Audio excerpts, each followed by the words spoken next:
And begin. On behalf of the Hayes Holocaust Remembrance Committee, I'd like to take a moment and welcome you all to what is the final event of this month's Holocaust Remembrance activities. The programming this past month is, we hope, has inspired reflection on the Shoah, educating attendees of the events, and learning to listen to the memories of survivors, resistors, bystanders, and liberators. Moreover than that, to kind of reflect on the themes of memory, themes of resistance, themes of course, individual dignity, and the obligations we all owe one another. As we conclude today, it's vital that we take those lessons to heart and engage with them in our day-to-day lives. Today's speaker, Stephen Naron, is the director of the Yale's Fortunoff Video Archive for Holocaust Testimonies. This collection holds a little over about 12,000 hours of testimonies, about 4,400 individual testimonies. Forsyth Library in December became an access site for this archive, meaning that visitors to the university, as well as those with FHSU credentials, can access and engage with these testimonies. So this was a big get for us. We're one of two institutions in Kansas that is an access site. We thank Stephen for his enthusiasm and cooperation, as well as Dr. Amber Nickel from the history department, who put me in touch with Stephen. Thanks, Amber. So a little bit about Stephen. Stephen has worked as an archivist and librarian since 2003 when he completed his MLIS at the University of Texas, Austin. Hook 'em. And he's been with, I think you were at Yale initially, and then spent time in Sweden at several different institutions as a librarian before coming back to Yale as the director of the Fortunoff Archive. In this capacity, Stephen, of course, has engaged with the public through the Access Site program, as well as interrogating these testimonies through writing and presentations, which he will share with us today. Today's presentation, of course, is Songs from the Testimonies, which Stephen will go ahead and tell us all about. And with that, please welcome Stephen Naron.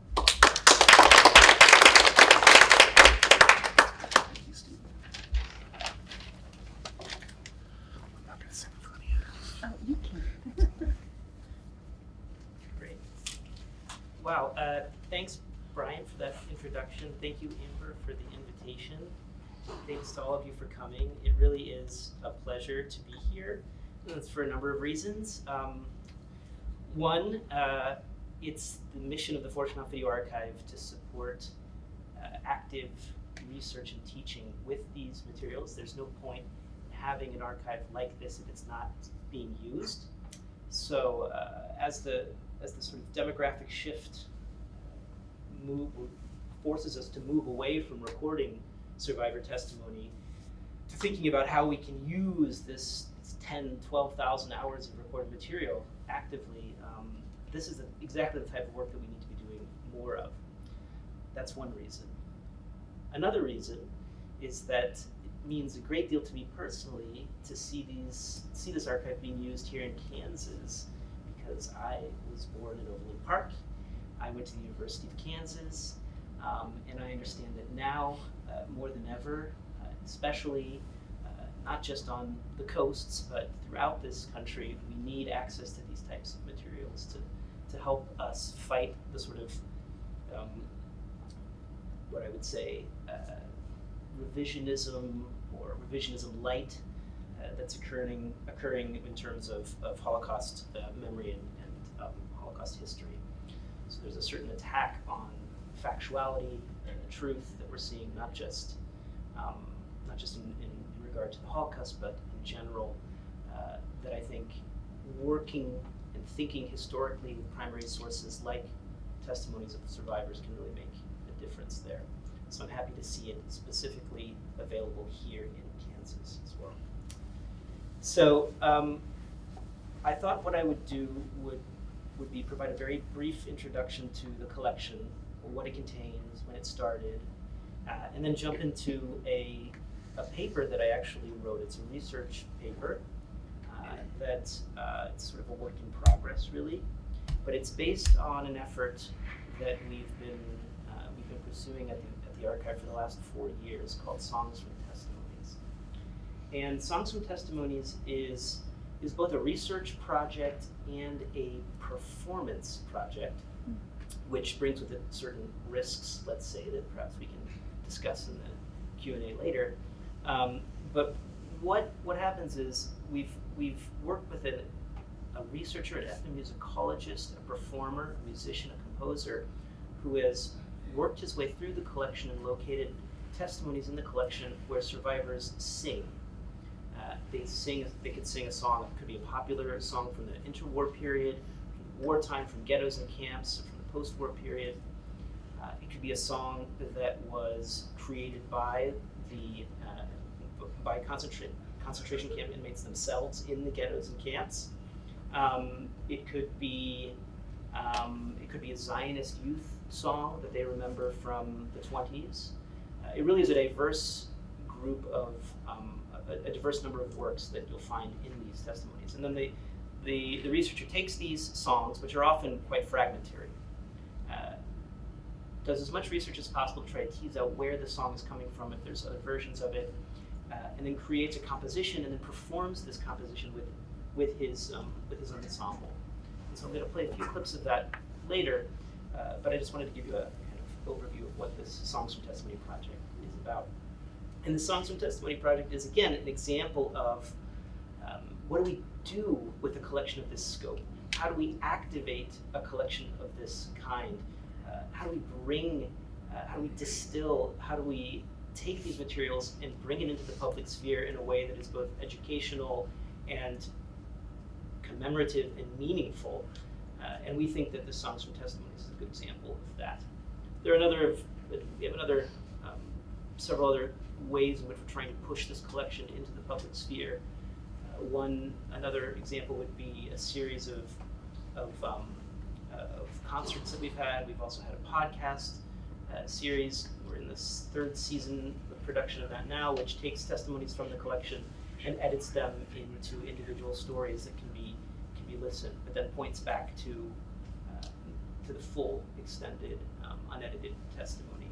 Each one of those episodes in the podcast series is accompanied by a set of notes that's written by a renowned historian, Samuel Cassow, who's a professor at Trinity in Connecticut, but also one of our senior scholars and a member of our advisory board. And so students, the idea here is that the general public and students, undergraduate or even high school students, can use these materials and have additional context with which they can sort of grasp them. One last example, a sort of outreach effort that we have that I think is more aimed more towards the general public and sort of educational approach. So we have a film series as well. We provide a fellowship to a filmmaker who works with our collection to produce a short edited program. And those edited programs are being screened at film festivals and various screenings around the country now. So we have about 5 fellows, 5 filmmakers in residence who are working on film space on the testimonies right now. So these are just a few examples of how we're trying to activate the collection, in addition to the Access Site program, which again is the reason I'm here today. So I work with an audiovisual collection, so I'm going to play you some audiovisual materials. I promise I won't just speak during those next 20 minutes. This first clip I'm going to play is actually an audio clip from the immediate post-war period, from 1948. Was verschrikkelijk diese Ton mit das dritte Thema. Aber das dritte, die habe ich umgeschrieben dann, wenn sie kommen von Saud, bei der Dorf Resche, wo gearbeitet Aktor und dort in die Lage von den Juden gewählt hat, die dort freier sind im Ghetto. Das Tango, das ist mir dann nicht dieser politische. zangu, schön wieder Untergang. Für mir du Abenteuer und ich dir noch einmal, bis mir bei uns geschehen. Für mir du Abenteuer und ich dir noch einmal, bis mir bei uns geschehen. Und wollt ihr denn was schön, mir eure Tierbein, Lippen wie Meerwasser, Augen von Tränen und besser nicht reden.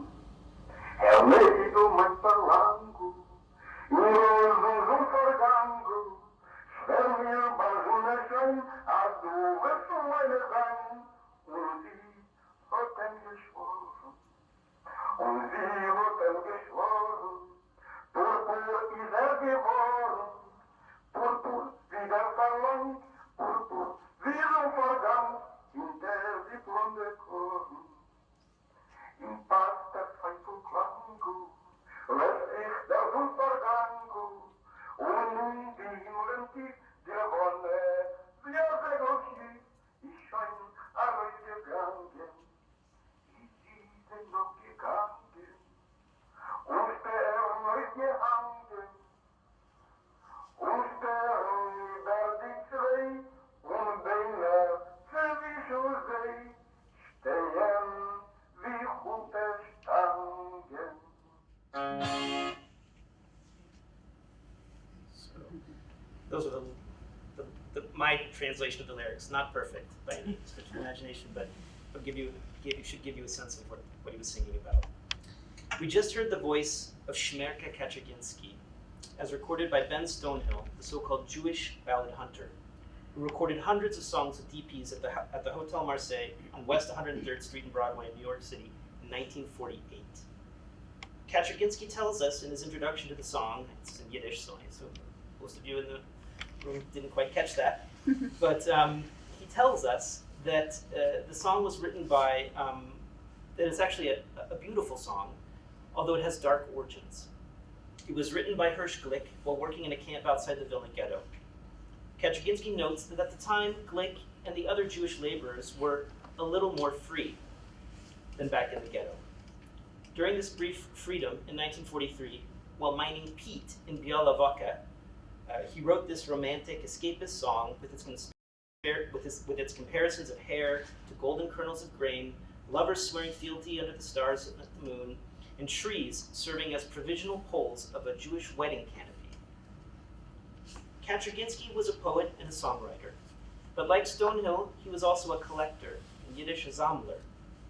After the war, Kaczerginski continued to collect and record with historical commissions in Łódź, where he compiled a book, Unser Gesang, Our Song. This is a page from that book. It's the first post-war anthology of Jewish music produced in Poland in the post-war period. After leaving Poland, due to the political climate, he toured DP camps in 1947, and he actually recorded several audio records for the Munich Historical Commission, and much, much more. Song and poetry played a central role in Kaczerginski's documentary and memorial project in the post-war period. In his introduction to Das Gesang von Vilna Ghetto, he writes, quote, "I believe that the songs sung by Jews in the ghettos, death camps, and partisan units, in which they poured out their sad hearts, will be of great significance for writing the history of Jewish martyrdom and struggle. Song, wit, sharp jokes continuously accompanied and surrounded the Jews. When they went to work, when standing in line for a bowl of soup, when being led to the slaughter, and when heading into battle." The VP of the Vilna Jews in France, which published this book in 1947, wrote that every one of these songs was, I quote, "a unique and much explanatory witness from the life and struggle of Vilna Jews in the ghetto. The songs, regardless of their greater or lesser artistic value, are first of all a long, narrating historical document." Just a year before singing for Stonehill, Kaczerginski included the song on page 48 of the book that I mentioned from Vilna Ghetto. However, unlike many of the other songs in this book, as you can see, the song doesn't have any musical notation or any reference to melody. In his dissertation on Kaczerginski, Brett Verb notes that Kaczerginski was not a trained musician and had to rely on others to create musical notation for the melodies he committed to memory. And while I have not done an exhaustive search of how and where the song was documented since it was written in 1943, this lack of melody or notation implies that those of us who don't share the organic collective memory of the Vilna Ghetto would not really know how the song actually sounded until we heard that recording by Ben Stonehill, which was recorded at the Marseille Hotel. The motivation to collect songs, to record and collect songs, and other forms of testimony, the rhetoric of preserving these explanatory witnesses from loss for future scholars, of course, does not end in the 1940s, but rather continues and expands extensively, if belatedly, in the 1970s with projects like Yale's Fortunoff Video Archive for Holocaust Testimonies. The Fortunoff Video Archive was founded its predecessor organization was founded in 1979 in New Haven, Connecticut. And what's unique about this collection, or one of the things that's unique about this collection, is certainly that it was very much a grassroots project, started by survivors and local members of the community in New Haven. And so, although separated by decades from the work of Kaczerginski and these historical commissions in the DP camps in the immediate post-war period, as well as individuals like Stonehill, who were reporting in the 1940s, 50s, the Fortunoff Archive still has a family resemblance to these previous efforts. That's to say, as I just mentioned, that the Fortunoff Archive as well was not from outside the survivor community, but rather a survivor-led and organized documentation project. It was a renewal of the Zommler tradition, but this time on videotape. The archive's open-ended methodology, open-ended interview methodology, allows for a great deal of spontaneity and freedom in the testimonies. It's therefore no wonder that songs and poetry appear in so many of the recordings. In the process of cataloging testimonies, the archive included Library of Congress subject headings, Brian, you'll enjoy this, to address geographic and thematic content. If the witness in the testimony recounts a poem or sings a song, we assign a subject heading. There are over 140 testimonies that have the subject heading Jewish Ghettos, Songs and Music, or Concentration Camps, Songs and Music. This provides an access point for future researchers, and it demonstrates an awareness from quite early on that song indeed has a cultural and historical significance. This prescience, although again in line with a long tradition as I've tried to lay out, also made this current project possible. These subject headings provided us with a feasible path to locate the musical needles in the haystack of thousands of hours of oral testimony. Our musician in residence, Sissel Slipovich, collected the songs from the interviews, conducted research on their origins, produced notation and arrangements, and performed each of the songs with his ensemble. He's produced 2 full-length albums. You can hear them on Spotify or Apple Music if you want, or you can go to Zissel's Bandcamp and listen to them there. You can purchase copies of them, or you can go to the website. There's a subsite, songsfromtestimonies.org, which has both of the first 2 volumes with liner notes and explanations, the original testimony excerpts. I also brought with me several copies of Volume 1 and Volume 2 of the CDs. You're welcome to take a copy with you today. And there's another volume. Volume 3 has already been produced. It's in the process of the records and the CDs are being pressed, and it should be released in June. So with the first 2 volumes, we have more than 30 songs that have already been researched in depth and recorded as part of this project. It really is a rich mosaic of Jewish life and death in Eastern and Central Europe. There's nigunim, traditional wedding songs, Yiddish and Polish folk songs, popular interwar standards, a French scouting song, musical compositions and laments from the ghettos and camps. Written entirely original texts written by survivors about specific small labor camps. The songs chosen by Zissel for inclusion in this project are a broad reflection of the complex, multilingual, multifaceted European Jewry that ceased to exist in the first half of the 20th century. As I noted, it isn't hard to see how this effort fits into this long tradition of documentation and commemoration. It's also in dialogue with scholarship as well. For instance, the work of Professor Shirley Gilbert is a really important figure in sort of conceptualizing and thinking about the significance of song in terms of understanding the events of the Holocaust. She wrote an article, strongly recommend it, called Buried Monuments, Yiddish Song and Holocaust Memory. And Gilbert raised questions and concerns about Holocaust music and how it's used conventionally, but also praising the unique, important role it can play in the reconstruction of the period. Gilbert warns that, particularly in commemorative context, music offers, I quote, a seemingly natural opportunity for redemptive, hope-tinged discourse about the Holocaust. Gilbert's worried that there'll be a fetishization of spiritual resistance that could eclipse other more nuanced interpretive models, a concern that's shared by figures also associated with Fortunoff Video Archive, most significantly Lawrence Langer. And while some of this redemptive rhetoric really reflects the words of the survivors themselves, the early collectors of the materials, Gilbert notes, had a remarkably sober and unsentimental approach to this music. And I think that we should try, as best we can, to have that same approach. Perhaps I would argue that that's because many of these early collectors lived this music in a more organic way. They were native speakers of Yiddish. They sang these songs themselves in the ghettos and camps in their partisan units. When meeting after the war in new homelands, singing these songs was a form of Hamish, a form of sort of native memorialization. But those same songs, many years later, mean something quite different when a new generation, with a marginal grasp of the language and culture, singing from a transliteration and in some sort of contemporary commemorative context. Something changes over time with these songs. There's a golden chain, a golden akate, as it's called in Yiddish. It's there, but it's really there in a kind of phantom form, reproduced without the same living connection to the past. And that is a challenge to all of us when we think about these songs. At the same time, Gilbert notes, the study of these songs can serve as a corrective if approached again from an unsentimental point of view, because they can, quote, refocus emphasis on the experience of victimhood, to offer nuanced, multidimensional portrayals of human response to harsh realities. Songs from Testimonies, I believe, offers listeners, all of us, lay students, professionals, laypersons, professionals, students, an unusual oral entry point into a complicated historical period.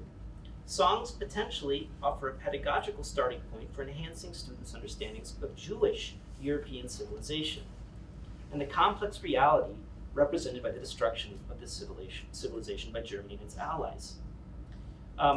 Just one quick example. So some of the songs on Volume 1, one of the songs on Volume 1 is a Polish folk song. If you watch the original Testimony, which is recorded in Hebrew, he's talking about his life in this village and slips into a perfectly reproduced Polish folk song, which shows just in that moment of slipping between languages that one aspect of Jewish life in Central and Eastern Europe was this multilinguality, this multilingual aspect of their existence. They weren't entirely, all Jews were not entirely isolated from their surroundings. In many cases, they were part of their communities. So, and that's of course just one slice. There's many different ways of looking at this, but it's important to sort of remind students that this civilization existed for hundreds and hundreds of years, and the interaction between Jews and non-Jews has a long history that was cut dramatically short.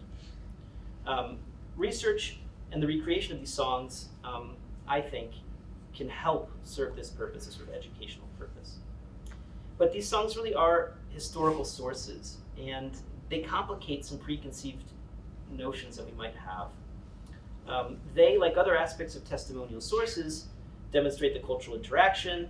They demonstrate things like righteous anger, anti-Semitism, the interwar period, for instance, demands for revenge that re-historicize and rehumanize the victims, and counter the post-war flattening of the role of the prototypical survivor as a sort of strictly heroic moral figure. It rehumanizes them. It makes them complicated human beings, which is what they are. Second, focusing in on these songs, which are often just a few minutes or longer multi-hour recording, is, I think, a meaningful act of commemoration.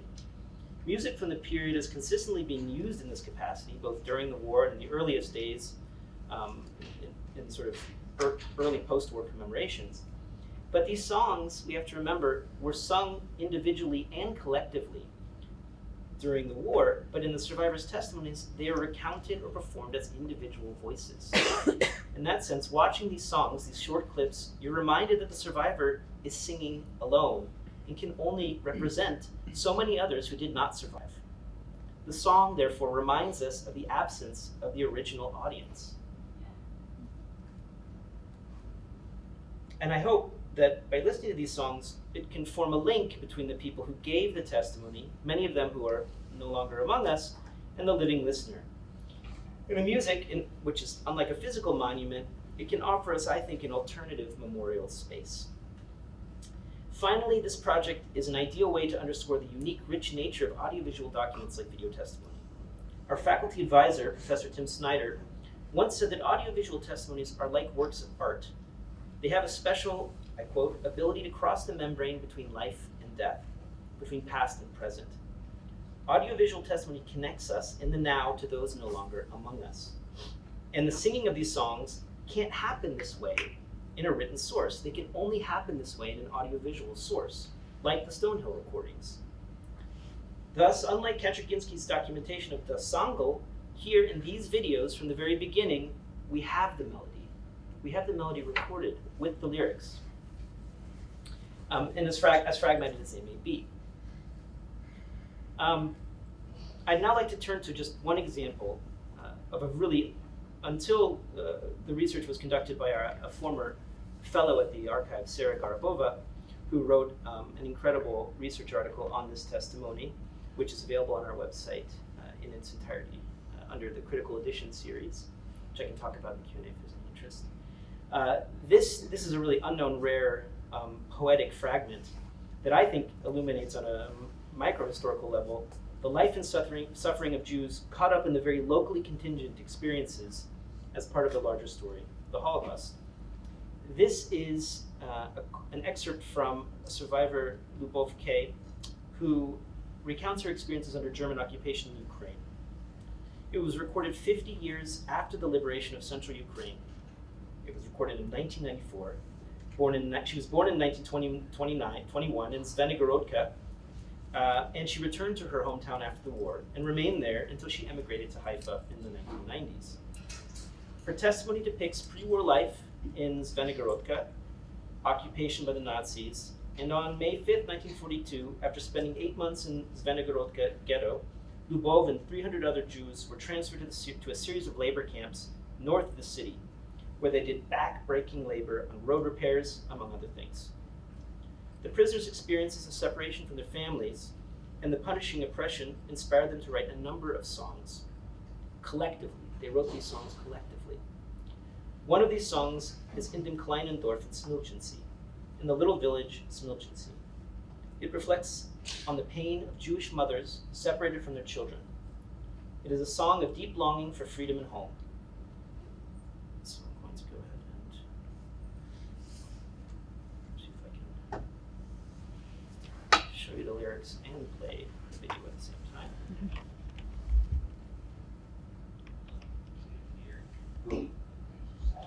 In dem kleinen Dorf in Smilchensee wohnen Juden in dem Lager unglücklich, und die Frauen weinen ohne Grund. Wo ist unsere Heimat, wann seien wir zu Haus? In der Stall wie Schweinen leben wir, und wie Hunde hungrig seien wir. Das Kind hat keine Mutter, die Mutter hat kein Kind. Wo ist unsere Heimat, wann seien wir zu Haus? Juden, Juden, leid ist uns, was von dem wusst kein Mann.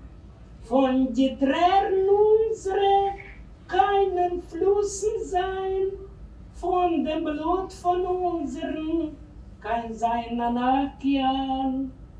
Von die Tränen unsere können Flüssen sein, von dem Blut von unserem, kann sein над океан. Все. Да, и несмотря на это, океан слез, И So that's the original testimony. And then let's listen to what Zissel and his ensemble have done with this song. in dem kleinen Dorf von Smilchensee wohnen Juden in dem Wagen unglücklich und die Frauen weinen ohne Grund. Und wo ist unser Heimat, an seinen Wehren zu Haus? In der Stall wie Schweinen leben wir, und wie Hunden hungrig seien wir. Das Kind hat keine Mutter, die Mutter hat kein Kind. Wo ist unser Heimat, an seinen Wehren zu Haus?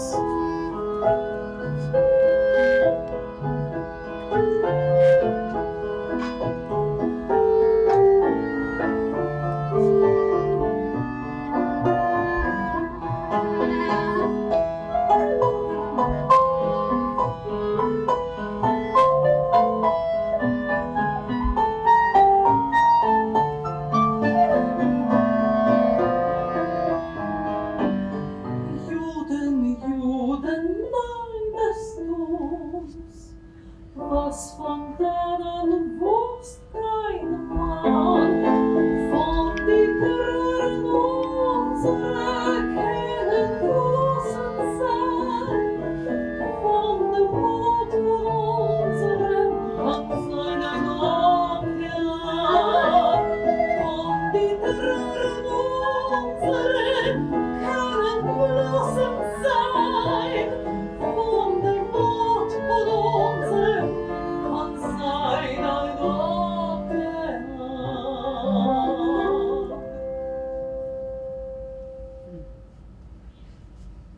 Okay. Thank you all for listening, and I'd be happy to answer any questions you might have about the project, the archive in general. Again, the entire, the complete albums of Volume 1 and Volume 2 are available on the website. This is the songs. You can see the excerpts of the original testimony. You can read the historical context, as well as the notes from the artist on the choices that he made in his attempts to recreate the song with his ensemble. Thank you.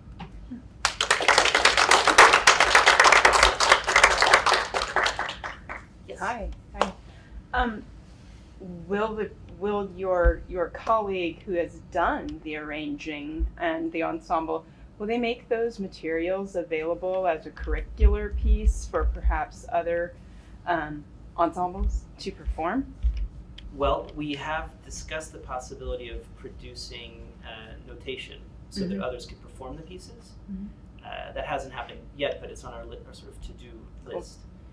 We're very lucky to have at the Fortunoff Video Archive a curriculum development fellow who is, I think, doing some of the most really original curriculum development using testimonies from our collection. That's really based on a sort of new approach of how to sort of distill academic research for a sort of younger audience, middle school and high school audience. Yeah. But it's a really interesting project, and one of the things she's considering using as a basis for one of these modules would be the songs. But if you go to our website under Education, Curriculum Development, you can see a sort of description of her approach to this type of work, and there is one curriculum module already available for use. It's ideally suited for high school classrooms, but I think it could be adapted quite well for undergraduate as well. Thank you.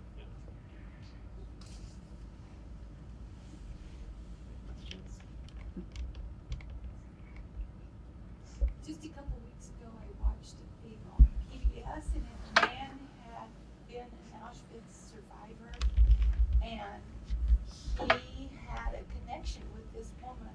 They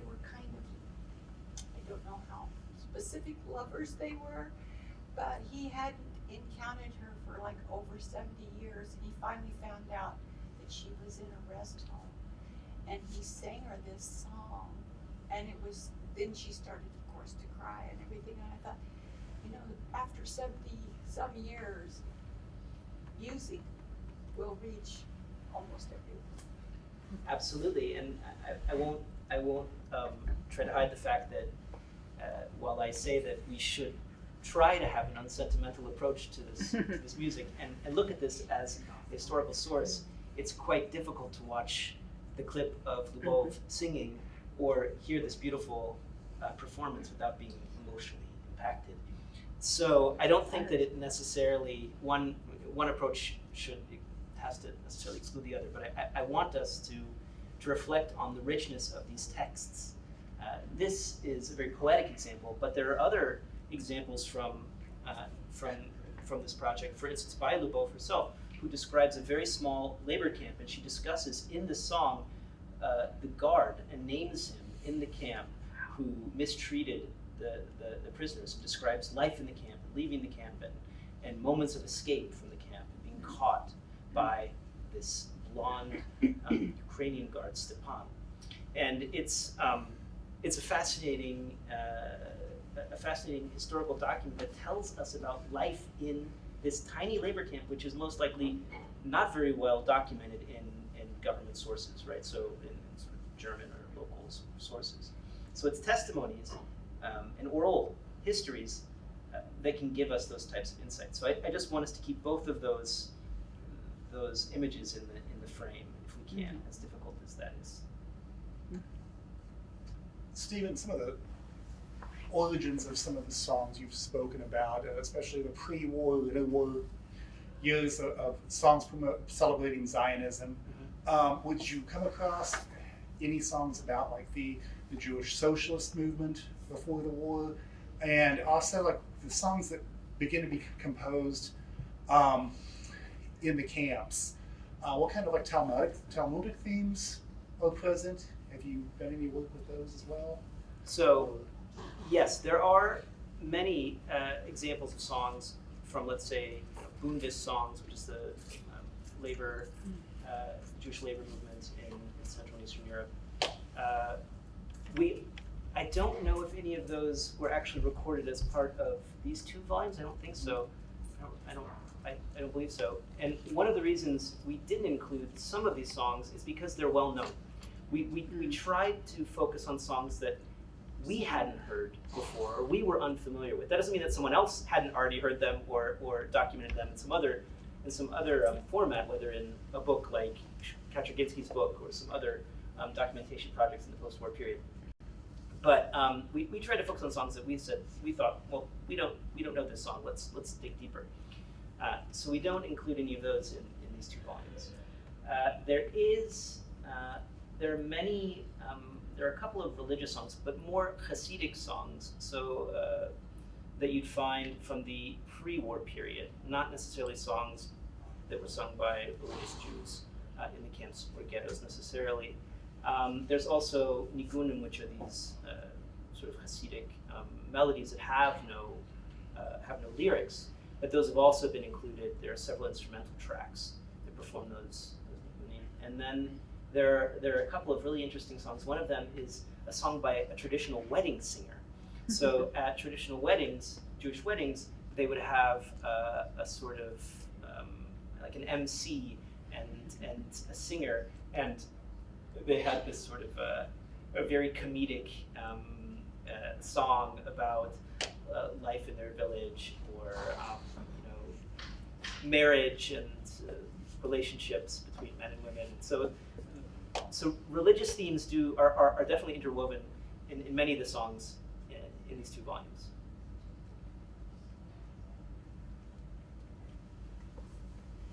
Any questions about the collection, its history, how to use the resources? I'm happy to talk about that as well. For the benefit of some of those students who may be too shy to reach out to the library liaison, for users that access sites, can you maybe talk a little bit about interfacing with these collections? Sure. So the Access Site program is basically, it's now 190 sites around the world who you can gain access to the entire collection, digital collection. It's almost 12,000 hours of recorded material, 4,400 testimonies, in something like 20 different languages. And so that can be really quite overwhelming if you're going to, where do I begin? Sort of get a sense of what's the scope of this collection, looking for very specific topics, geographic regions, let's say concentration camps or experiences. And so one of the places you really should begin, it's under education, for lack of a better place to put it, to be perfectly honest, but digital humanities. If you scroll down here, you'll see this visual search tool. And this visual search tool is really, I think, an excellent, gives you an excellent overview of the collection, because you can manipulate it without really knowing what to search for. You can start with some sort of, the data is there in advance for you, and you can just filter and sort of filter your way down. So for example, if you know from the very beginning that you can work with English language testimonies, then you can quite quickly limit your search to the English language materials. If you're interested in materials from a specific town in Poland, let's say Vilna or Częstochowa, you can search for a place and limit it to individuals who were born in that town. So now we've gone from 4,400 to just 13 testimonies in English. So we have 13 testimonies in English that are recorded of people who were born in Częstochowa. So this really can help you very quickly narrow your search. More importantly, if you look down here, you'll see that all of the subject headings, these Library of Congress subject headings, which we assign to the testimonies to help you find specific camps or themes, figures of historical importance, organizations, you can search through these subject headings here. And this gives you a really, you can even just browse and see what the type of subject headings are. And this gives you a sense of the scope of the headings. Most people don't naturally have a sort of knowledge of Library of Congress subject headings, so searching and looking through these and browsing through these subject headings in the beginning can really be very useful. So here you see, oh, there's a subject heading for escapes, or I'm interested in individuals who discuss their family relationships while in the camp. So if you click on that, then now we're down to one testimony of a survivor born in Częstochowa in English that discusses in depth family relationships in the camps, or was with members of their family in the camp. So you can see how this can be a really good tool to sort of learn the scope of the collection. That's probably where I begin. And once you've done that sort of filtering, at the bottom here, you'll see a list of the survivor testimonies that match your criteria. And if you click on this, it takes you directly to that testimony. And as long as you're registered, logged in, and on campus or using the VPN, you can then watch the testimony. So that should, I think, sort of eliminate the immediate sort of sense of being overwhelmed by this enormous amount of material. Now there are other ways to search the collection, which you'll find tutorials on our website under research, which if you want to dig deeper, but I think this is the best place to start.